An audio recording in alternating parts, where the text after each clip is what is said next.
enclave like they have in the past. President Trump is warning Iran that the United States will intervene if the Islamic Republic begins killing protesters.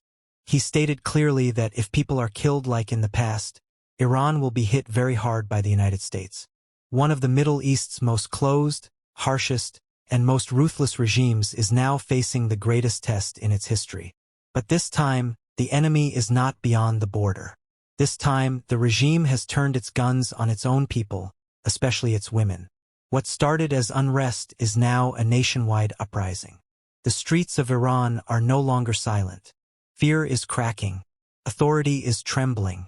The regime that ruled through intimidation for decades is now being challenged from within. The warning from Washington signals that the world is watching closely. Iran is standing at a historic crossroads.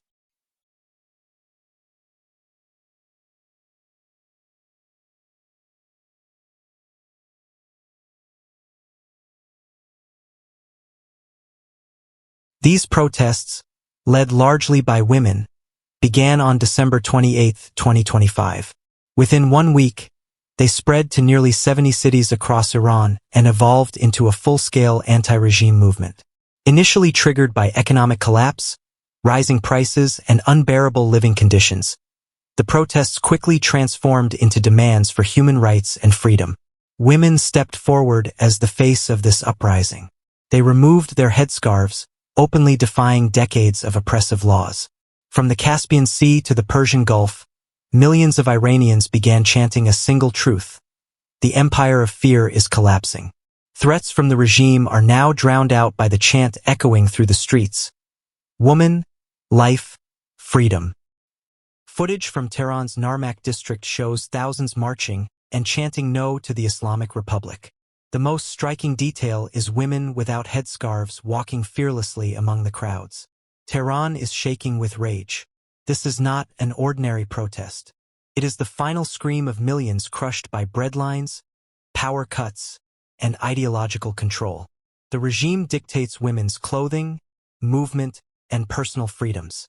When women throw off their headscarves, it is not fashion, it is rebellion. What the regime once branded as honor is now waved like a flag and burned in public squares. This is resistance in its purest form. Women tearing off their headscarves is more than symbolism. It is an eruption of years of pressure. These coverings, once presented as the foundation of the state, are now set on fire. Women are standing up to the morality police with courage. The supreme leader's threats and labeling protesters as provocateurs have only strengthened their resolve. Despite declarations of all-out war, women continue to flood the streets. This defiance directly challenges the regime's authority. It is a rejection of 45 years of theocratic rule. History shows when women lead movements, change becomes unstoppable. Iran is now living that moment. Mothers, wives, and sisters are rising together to protect their families and future. The hardships faced by Iranian women go far beyond the headscarf. They are restricted in education, employment, travel, and daily life. Treated as second-class citizens, women face discrimination every day. Yet they are the backbone of Iranian society. When women rise, regimes fall. One image defines this uprising: a mother who lost her son to regime bullets dancing in the streets. This is not joy. It is defiance. It says, "You took my son, but not my spirit." No tank or internet blackout can stop a mother's rage. Inside the regime, cracks are forming. President Masoud Pezeshkian calls for dialogue while the supreme leader orders repression. Analysts say the regime's economic resources are exhausted. Oil money once sent abroad is no longer enough to pay domestic salaries. People see the truth clearly. While they starve, money funds wars elsewhere. This realization has turned anger into nationalism. Chanting Reza Pahlavi's name represents rejection of the system, not monarchy. Mothers struggle to raise children amid soaring prices. Minimum wages barely cover food. Women are no longer silent. Their resistance is a fight for survival. Throwing away the headscarf has become a declaration of freedom. Mothers dancing in protests turn grief into resistance. In cities like Kherson, Women shout death to the dictator in front of regime posters. This is the regime's worst fear. In response, leaders label protesters as foreign agents and declare total war. This tactic is familiar, but fear no longer works. Hunger has stripped it away. Reports suggest security forces are exhausted. Brutal crackdowns only fuel the uprising.